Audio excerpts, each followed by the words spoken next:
Хлыбзеку хатырску ателюхапшцай рыцахцут ишьяшуицу эфирку. Яха яхтоп гумстапи евюйбаты алхратыпха дакынпи а кандидатцу. Здравствуйте, уважаемые телезрители. Мы продолжаем дебаты в прямом эфире на канале Абхазского телевидения. Дебаты кандидатов в парламент Республики Абхазия. У нас в гостях кандидаты от Гумистинского избирательного округа номер 22. Здравствуйте, уважаемые кандидаты. Добро пожаловать. Здравствуйте. Добрый вечер. Добрый вечер. Позвольте, я зачитаю коротко ваши биографии. Итак, у нас в гостях Галустян Левон Миружанович. По специальности журналист. Был редактором-корреспондентом АГТРК, служил в рядах вооруженных сил Абхазии, жил в Москве и работал в Федеральном информагентстве «Регнум» собственным корреспондентом в правительстве Российской Федерации. Окончил Академию госслужбы при президенте Российской Федерации, депутат Народного собрания парламента Республики Абхазия 5-го созыва. И Керселян Сурен Арутюнович. По специальности врач-ветеринар, председатель Совета армянской общины города Сухум, был помощником депутата Народного собрания, членом Общественной палаты 2-го созыва, был председателем Совета армянской общины Абхазии, вице-премьером республики, министром труда, занятости и соцобеспечения. Уважаемые кандидаты, еще раз добро пожаловать. И перед тем, как мы приступим к основной нашей части, позвольте я буквально в 2 словах расскажу о нашем формате. Вначале у вас будет по 2 минуты для приветственного слова. Далее мы перейдем к обсуждению актуальных тем. После этого у вас будет возможность задать вопросы друг другу. И уже в завершении будет еще по 1 минуте для заключительного слова. Если вопросов нет, Левон Миружанович, пожалуйста, ваши 2 минуты. Таймер будет установлен на экране. Спасибо. Хлубзякова Хатырску Хаважлар, Баревзес Аргели Жоговурт. Уважаемые избиратели Гумистинского округа номер 22, в своем вступительном слове я не буду просить вас о поддержке на предстоящих выборах. Вместо этого хочу сказать вам искреннее спасибо за то, что эти 5 лет являлся вашим представителем в парламенте Республики Абхазия. Для меня это была большая честь. Через 3 дня вы дадите оценку моей деятельности, придя на избирательные участки и выразив отношение к заявленным кандидатам. Хочу сказать, что прошедшие 5 лет были непростыми и для нашего общества, и для государства в целом. Приходилось принимать сложные решения, но я ни разу не отсиживался дома, всегда выражал свое мнение и позицию. Да, это было нелегко, но уверенность и силы мне придавала ваша поддержка, уважаемые избиратели. Вашу моральную поддержку я чувствовал на протяжении всех 5 лет, и не скрою, это сильно помогало. Я не буду говорить о законах, в разработке и принятии которых участвовал.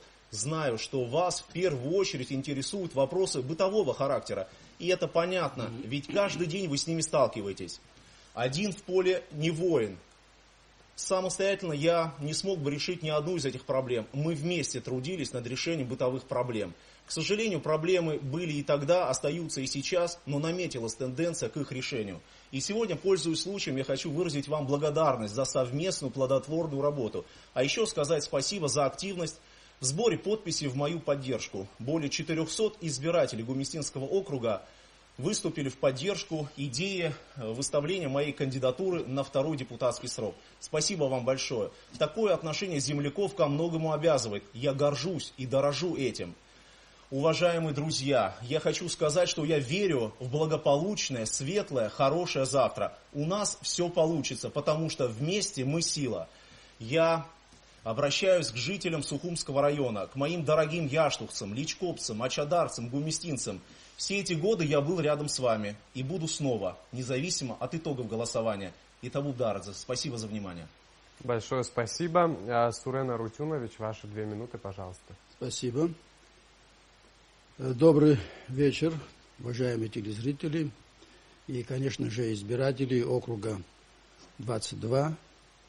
Сегодня, в отличие от Левона Миружановича, я вынужден обратиться к вам за поддержкой, потому что не имел счастья 5 лет быть вашим депутатом, которым пытаюсь сейчас стать. Поэтому я думаю, что мы сегодняшнюю нашу эту встречу посвятим именно этому. Республика Абхазия – это суверенное демократическое правовое государство, и, по крайней мере, таковым мы хотели бы его видеть. Но я бы хотел здесь добавить еще очень важную одну деталь, как социально ориентировано. Почему я так говорю? Потому что на самом деле за новейшую историю Абхазии мы пережили очень большие потрясения. Многие семьи потеряли своих близких и родных. Люди стали инвалидами. Потеряли, значит, своих кормильцев. И это все, и та ситуация, которая послевоенная, вся она постоянно, мы живем в стрессовой ситуации, и, конечно, нам обязательно нужно, чтобы наше государство было социально ориентированным. Я хочу сказать, что меня интересуют, конечно, все аспекты жизнедеятельности Республики Абхазия, но в случае моего избрания, конечно, я бы, думаю, что я бы был очень полезен в двух комитетах, как мне кажется. Это прежде всего комитет по труду, здравоохранению и социальной политике, по занятости, и второй комитет по международным делам и комитет по межпарламентским связям. Я думаю, что мой опыт мог пригодиться в этих обоих комитетах. Вот, наверное, и все.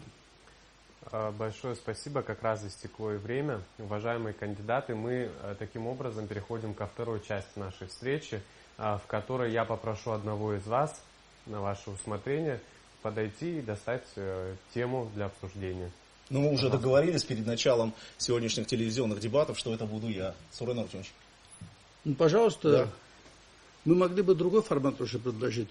Мы можем сами предлагать какую-нибудь тему. Формат уже определен, и в зависимости от этого. Тема законопроект о продаже жилья иностранцам. Ну, вообще, как обстоят в этом вопросе на сегодняшний день дела? Я имею в виду, вот именно законопроект на какой стадии находится? Левон Миружанович. Пожалуйста. Спасибо большое. На самом деле, периодически в абхазском обществе возникает эта тема, идут активные дискуссии. Могу сказать, что абхазское общество поделилось на два, собственно говоря, лагеря, на сторонников и противников продажи недвижимости иностранным гражданам. И эта тема неоднократно звучала в стенах абхазского парламента 5-го созыва. Сам становился лично участником обсуждений, долгих дискуссий. И вы знаете, что в 2016 году народные избранники приняли для себя решение объявить временный мораторий на, собственно говоря, обсуждение данной темы до того, как абхазское государство, абхазские власти не, собственно говоря, примут соответствующих законов и соответствующих положений. Речь идет, конечно же, в первую очередь о земельном кадастре, о планах градостроительного кодекса. И эта работа в последнее время активно начата. Буквально на последних двух заседаниях абхазского парламента были в первом чтении приняты в том числе градостроительный кодекс. И можно сказать, что эта работа началась. Вы знаете, тема достаточно щепетильная. Мы понимаем все риски и опасения, которые высказывают противники идеи продажи недвижимости иностранцам.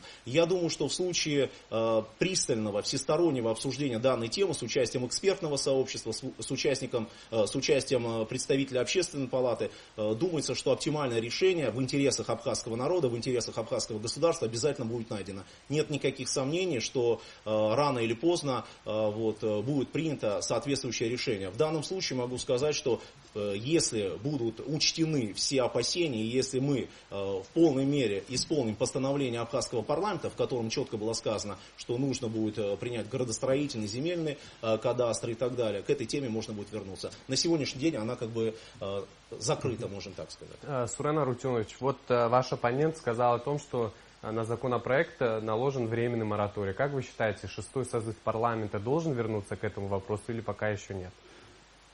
Ну, я думаю, обязательно к этому вопросу будут возвращаться.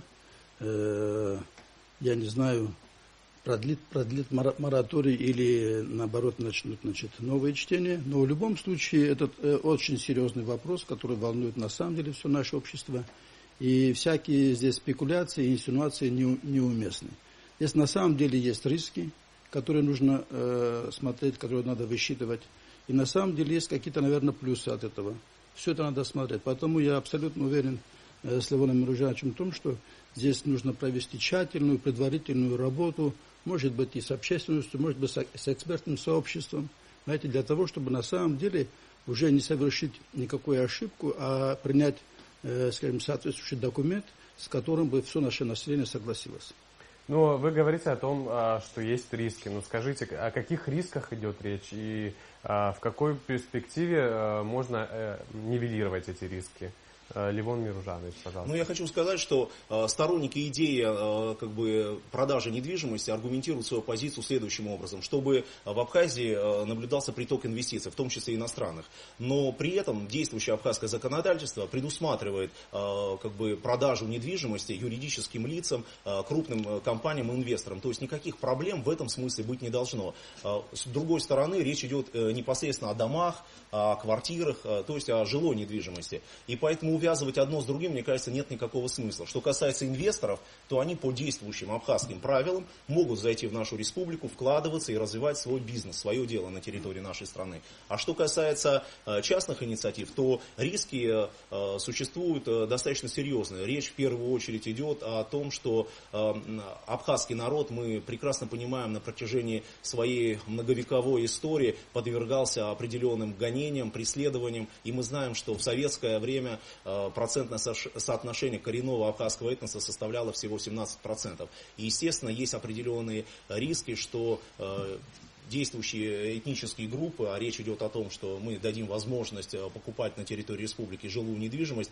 могут привести к определенным... Ну вот если можно разобраться с вопросом земельного кадастра и так далее и тому подобное, ну как решить вот эту проблему? Решить проблему, о которой только что вы сказали. Ее разве... В абхазском парламенте, это, еще раз повторяю, тема активно обсуждается. Речь идет о том, чтобы определить зоны, где можно продавать недвижимость, а где ее нельзя продавать. И мы прекрасно понимаем, что, собственно говоря, может быть даже в прибрежной полосе у нас, например, не динамично развивается Восточная Абхазия. И об этом все прекрасно знают. Если говорить о западной части нашей страны, то и бизнес, и какая-то инфраструктура там появляется. А вот что касается Чимчирского, Творчальского, Гальского района, то там определенные сложности есть. И можно было бы как-то рассматривать эти регионы в контексте продажи. Ну вот, Сурен Арутюнович, вот ваш оппонент говорит о том, что рассматривается возможность разрешения продажи для иностранцев в определенных каких-то районах, я так понимаю. Это одна из версий, да, пока еще ничего не рассматривается. Я хочу добавить несколько слов. Здесь, в данном случае, на самом деле, пока еще ничего не рассматривается в этом плане. И не хочу повторяться, все правильно было сказано, что в отношении юридических лиц возможность такая существует. Что же касается гражданских лиц, здесь есть небольшой нот, что гражданин должен быть гражданином Абхазии для того, чтобы приобрести недвижимость. Понимаете? И вот здесь, конечно, это риск. Это риск. Ну, здесь может быть, я не говорю это как аксиом, но я говорю, может быть, можно было бы избежать этого, предположим, не выдавая гражданство, да, чтобы человек имел право купить недвижимость, но при этом не получив гражданство Абхазии. То есть он не будет иметь политических прав, он не будет голосовать, он не будет служить в армии, и так далее и тому подобное. Это, может быть, в какой-то мере это успокоило бы ситуацию. Но еще раз говорю, пока раз есть мораторий, то по этому поводу лучше пока воздержаться. Решение парламентом принято, и оно никем не оспаривается. До составления соответствующих документов эта тема закрыта. В таком случае, уважаемые кандидаты, у нас есть возможность обсудить второй вопрос. Левон Миружанович. Спасибо. Давайте попробуем еще раз.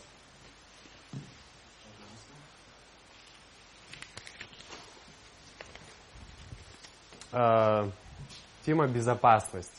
И в этом вопросе в первую очередь хотелось бы узнать ваше мнение. Как вы оцениваете сегодняшнюю безопасность наших границ? Пожалуйста, Сурен Арутюнович. Ну, спасибо за вопрос. Вопрос безопасности наших границ, наверное, с того момента, как произошло признание Республики Абхазия, в какой-то мере нас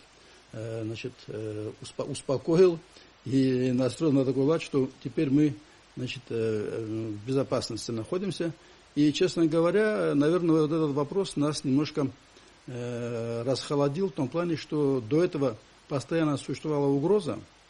Да, каждый май мы думали, что сейчас на нас нападут. И эта угроза, она фактически являлась той консолидирующей силой, которую наше общество консолидировало.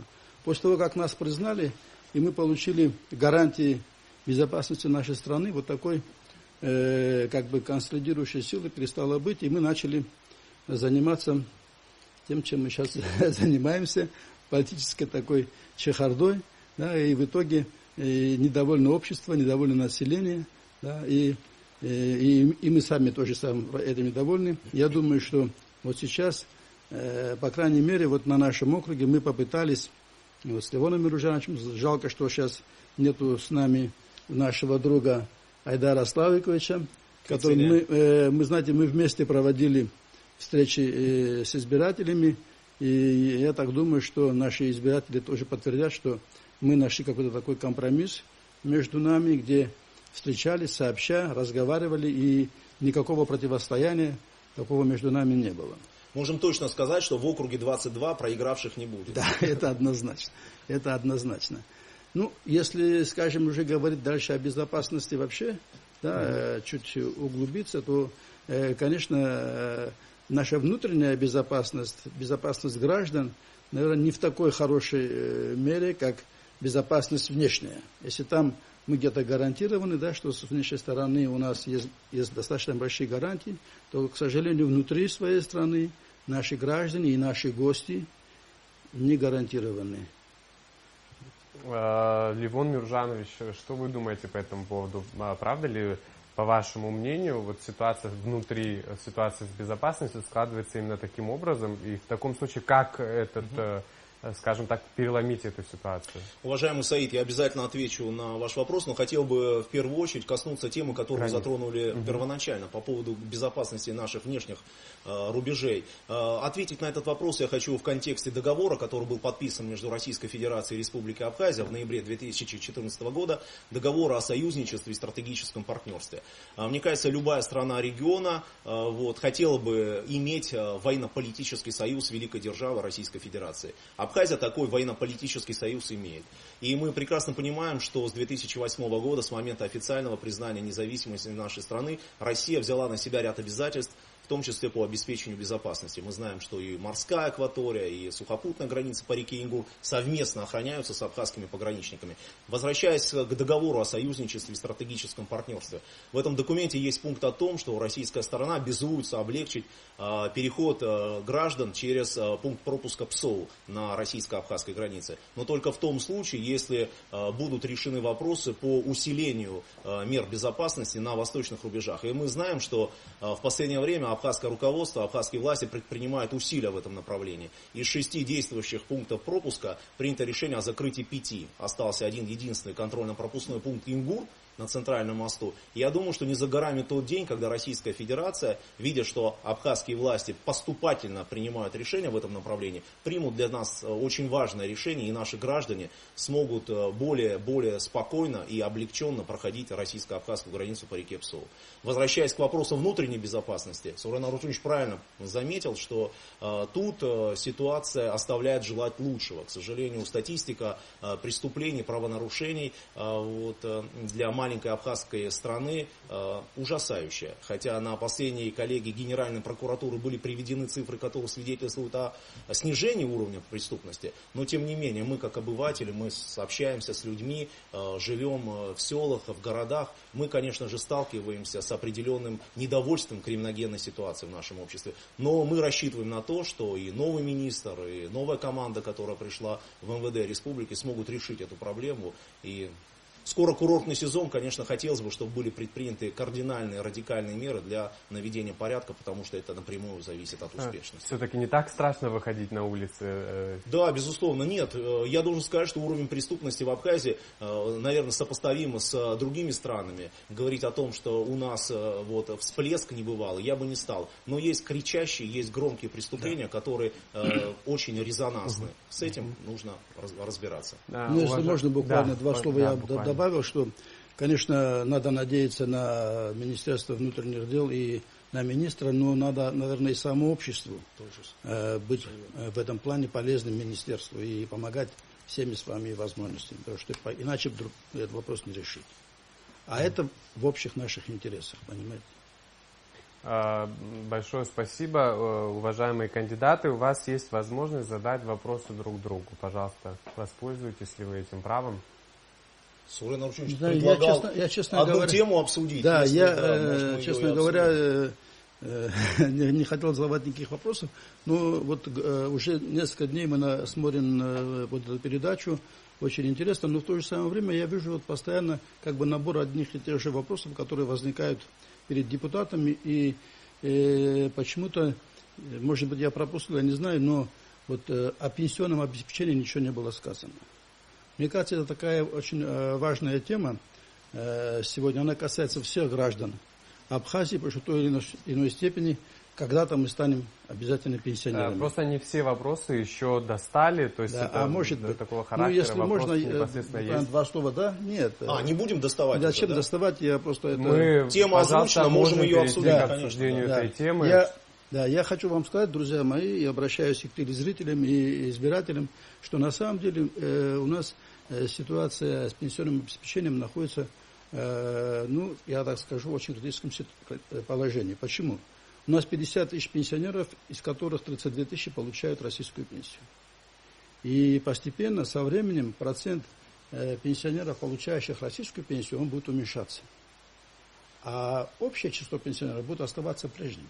Может, там небольшие изменения будут. Но все дело в том, что какую пенсию мы будем платить. Если все останется так же, как на сегодняшний день, мы ничего не сделаем кардинально, то мы через 2-3 года просто станем перед пенсионным коллапсом. Ну, у вас есть видение? У меня, конечно, я как министр данного министерства, у нас, конечно, есть видение, у нас была подготовлена концепция пенсионного развития, у нас есть целый пакет документов. Ну вот в реализации во что упираетесь? Почему как бы эта концепция, она не реализована? Если проблема понятна, есть способ решения. Когда мы эту концепцию подготовили, нам было сказано, что там, значит, не все пошагово прописано. Я думаю, что это просто дело техники. Там можно это все прописать. Главное в этой концепции заключается в том, чтобы как можно большее число, а даже не как можно большее число, а все работоспособное население выплачивало пенсионные, значит, отчисления, делало в пенсионный фонд. Вот. И тогда у нас это пенсионный фонд тогда возрастет. И просто буквально путем хорошего такого правильного администрирования мы можем уже даже сегодня, вот на этом уровне, мы могли бы своими силами 2-3 раза поднять уровень пенсионного обеспечения. Там сейчас много чего я не буду, это я займу сейчас все это время, это можно делать отдельную передачу по этому поводу, но на самом деле, вот я когда сказал, что я готов работать в 2 комитетах парламента, я имел в виду то, что сегодняшний день я, если, конечно, избиратель даст мне такое право, то я иду не пустыми руками. У меня порядка 7-8 законных актов, пакетных, которые сделают нашу жизнь более справедливой. Спасибо. Левон Миружанович. Сурен Арутюнович более компетентен в этих вопросах, потому что, собственно говоря, 2 года являлся министром, вел соответствующую работу в министерстве. Но я хотел бы сказать, конечно, с нашей стороны было бы цинично говорить, что уровень действующих абхазских пенсий устраивает всех. Конечно же нет. Но тоже предпринимаются определенные усилия. Мы знаем, что при помощи Российской Федерации, при ее содействии удалось в позапрошлом году поднять базовую часть абхазской пенсии для тех граждан, которые не являются получателями пенсии другого государства. Да. Вот. Порядка 7-8 тысяч наших граждан, которые не имеют гражданства другого государства, сегодня получают по 1500 рублей. Конечно, эта сумма не может соответствовать требованиям сегодняшнего дня. Прожиточный минимум в нашей стране более 5000 рублей. И мы прекрасно понимаем, что это, конечно, очень мизерная сумма. Но, тем не менее, я согласен с Суреном Арутюновичем в той части, что абхазское государство не такое богатое, и, естественно, нужно дифференцированно подходить ко всем пенсионерам. Вот. И если мы будем по заслугам платить пенсии нашим пенсионерам, я думаю, что и суммы возрастут многократно. Но есть у нас возможность обрадовать, я думаю, наших граждан, наших пенсионеров. В апреле готовится очередная индексация в рамках большого российско-абхазского договора. И мы ожидаем, что средний размер российской пенсии для граждан Российской Федерации, постоянно проживающих в Абхазии, дойдет до уровня 10 170 рублей. Да. В общем, в апреле здесь, на 60% вроде должно. Здесь речь идет о том соглашении, которое мы подписали Лично я подписал с министром России Топилиным, который рассчитан был в течение 3 лет довести средний уровень, значит, пенсии россиян, живущих в Абхазии, до среднего уровня размера Южного федерального округа. Это 10 170 Да, об этом рублей. много говорили. Да. Уважаемые Вы знаете, кандидаты... я хотел бы еще, Саид, добавить к сказанному то, что есть ряд поручений главы государства, которые, к сожалению, пока остаются на бумаге. Я знаю, что в январе 2016 года Рауль Джункач Хаджимба выступал с посланием к Народному собранию, в котором четко обозначил задачи.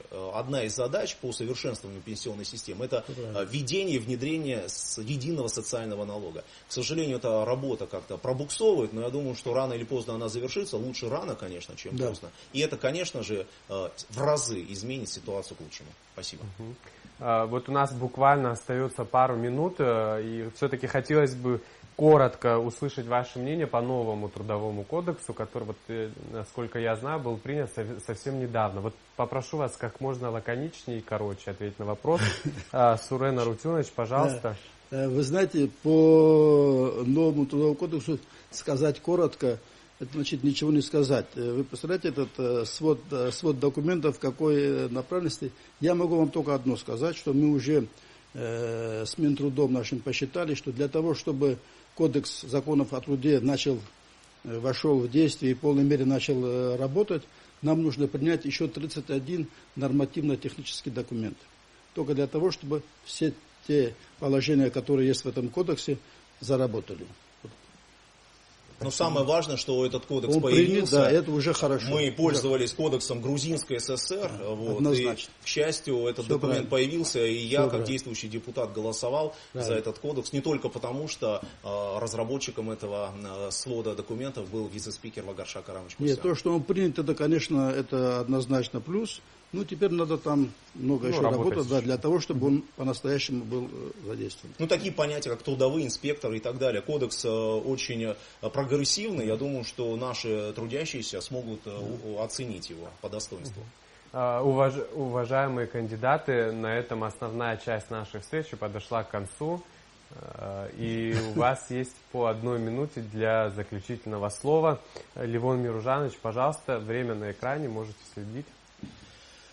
Акрепсу Аюсша, уважаемые избиратели, меньше 3 дней остается до главного политического события года. Выборы в Народное собрание Абхазии, безусловно, определят вектор дальнейшего развития нашего государства. Уверен, что вы, как и прежде, примете самое активное участие в голосовании. Наш многонациональный народ всегда демонстрировал ответственный подход. Уверен, что так будет и в этот раз, потому что от вашего выбора без преувеличения зависит будущее нашей страны. То, как будет развиваться экономика, что изменится в социальной сфере. Поэтому я прошу вас прийти на избирательные участки и выполнить свой гражданский долг. Обращаясь непосредственно к избирателям Гумистинского округа номер 22, я прошу вас оценивать кандидатов не по словам, а по поступкам. Тогда и выбор легко дастся. Все заявленные кандидаты очень достойны и могут без проблем представлять ваши интересы в высшем законодательном органе, но вам нужно определиться с одним единственным. Так что сделайте это так, чтобы уже через несколько дней после голосования вы не упрекали себя за сделанный выбор. Увидимся на избирательных участках. Спасибо большое и табук дардзе.